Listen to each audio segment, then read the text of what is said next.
Hello students. तो last class में हमने कुछ सवाल बनाए थे जो कि आपका इंस्टेंटेनियस रेट पे था, है ना। आज एक और सवाल हम देखते हैं। अभी देखिए, जैसे ये आपका एक सवाल है, N2 प्लस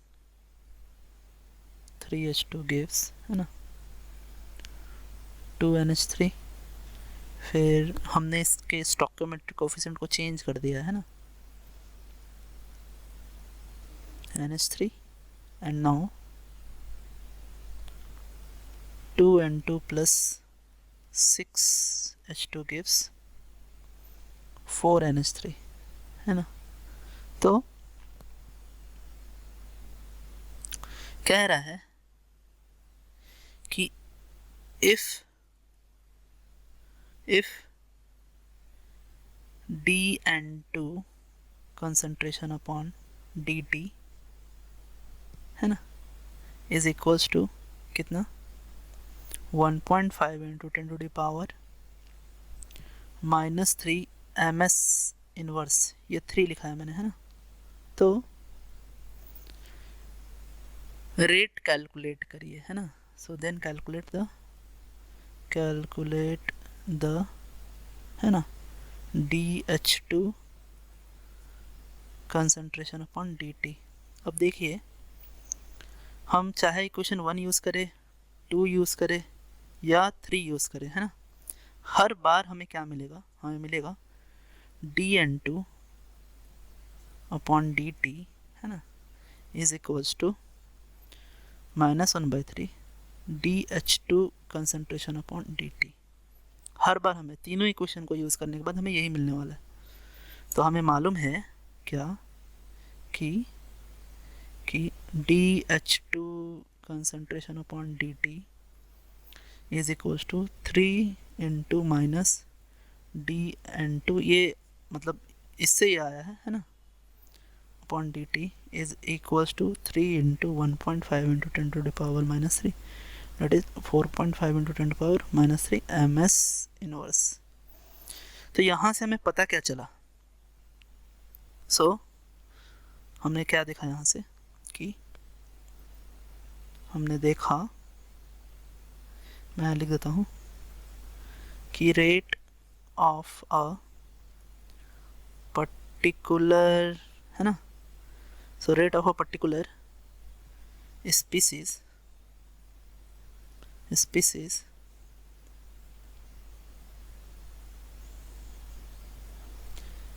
so species, है ना, is independent of stoichiometric coefficient, है ना, stoichiometric, है ना, कोएफिशिएंट, है ना। तो ये बात हमें पता चली। यहाँ से आगे अगर हम चले तो देखिए, अब हम जानेंगे कुछ फैक्टर्स, है ना, जो कि रेट को अफेक्ट कर सकता है। तो फैक्टर अफेक्टिंग, है ना, अफेक्टिंग, है ना, रेट ऑफ क्या reaction. So factor affecting rate of reaction, पहला है आपका कंसंट्रेशन, फिर दूसरा है क्या टेम्परेचर, है ना, तीसरा है, ठीक है, effect of catalyst,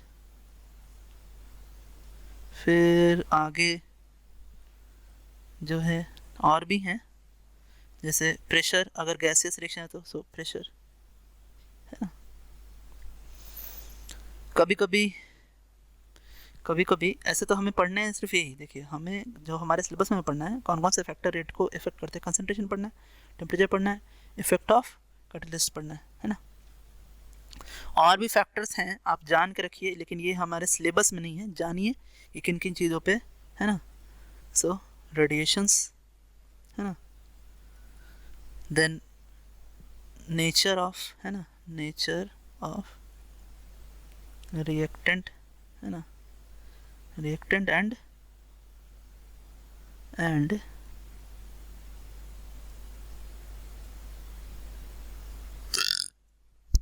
reactant and product. Now आपका dielectric constant of the medium है ना, dielectric constant of the medium, now pH है ना, सो pH of the medium next आपका कभी कभी है ना, कभी कभी ऐसा होता है कि इलेक्ट्रिक और मैग्नेटिक फील्ड भी है ना रेट को इफेक्ट करती है ना, so electric and magnetic field है ना, ये भी क्या करती है, रेट को इफेक्ट करती है। तो ये हमने देखा कि क्या होता है एक्चुअली है ना, तो आगे हम पढ़ेंगे, देखिए आगे हम देखेंगे क्या, सो इफेक्ट ऑफ कंसंट्रेशन है ना, तो हमें पढ़ना है यहाँ पे क्या, इफेक्ट ऑफ क्या, कंसंट्रेशन, और यहाँ हम पढ़ने वाले हैं रेट एक्सप्रेशन है ना, रेट एक्सप्रेशन एंड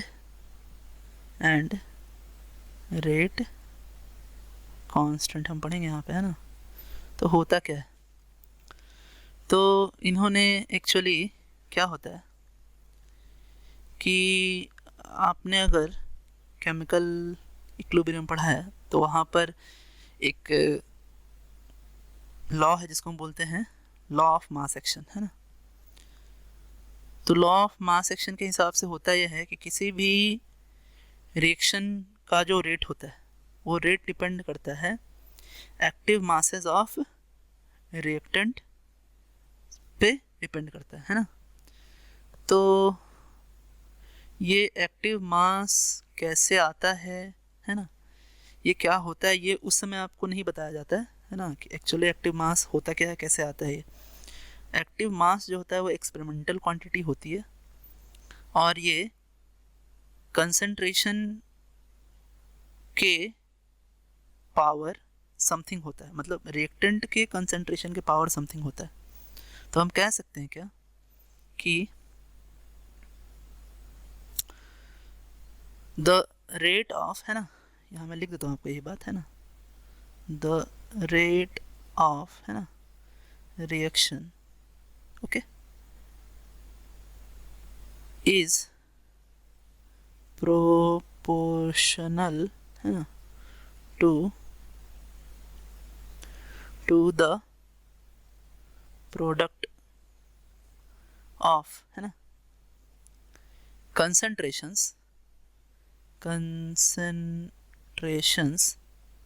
है ना of reactants है ना, reactants okay, each raised to a power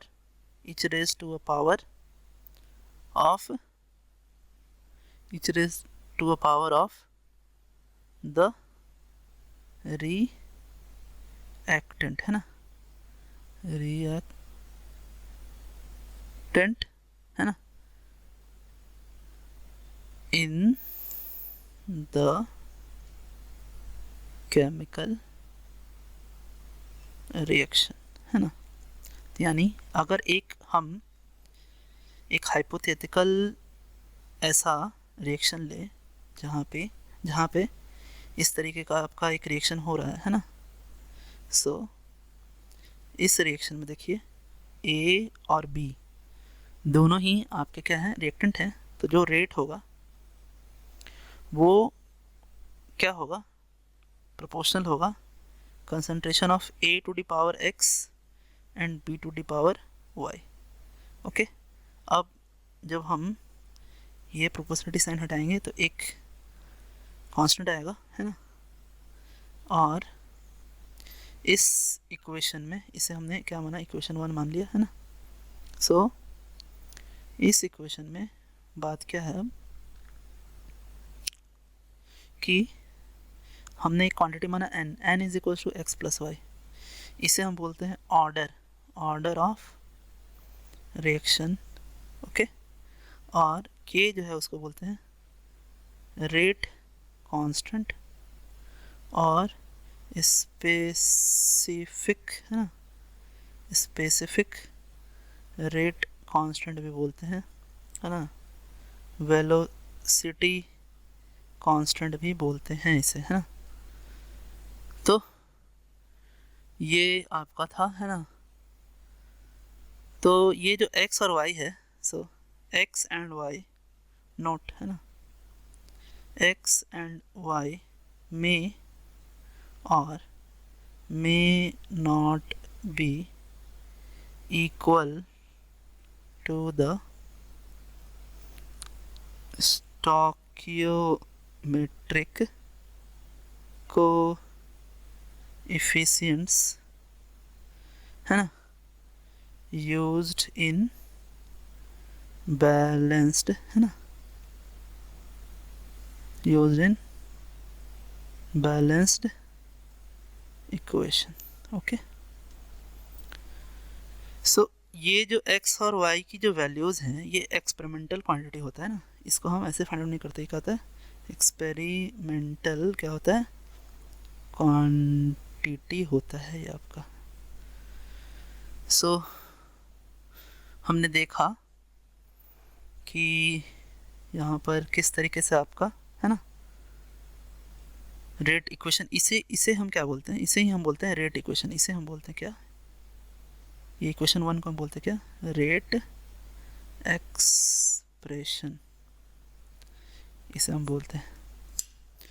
तो वो इक्वेशन जिसमें रेट किन किन कंसंट्रेशन पे डिपेंड कर रहा है और उस कंसंट्रेशन पे पावर क्या है, उसे हम बोलते हैं रेट एक्सप्रेशन। तो आज के लिए इतना है students, thanks, have a nice day students.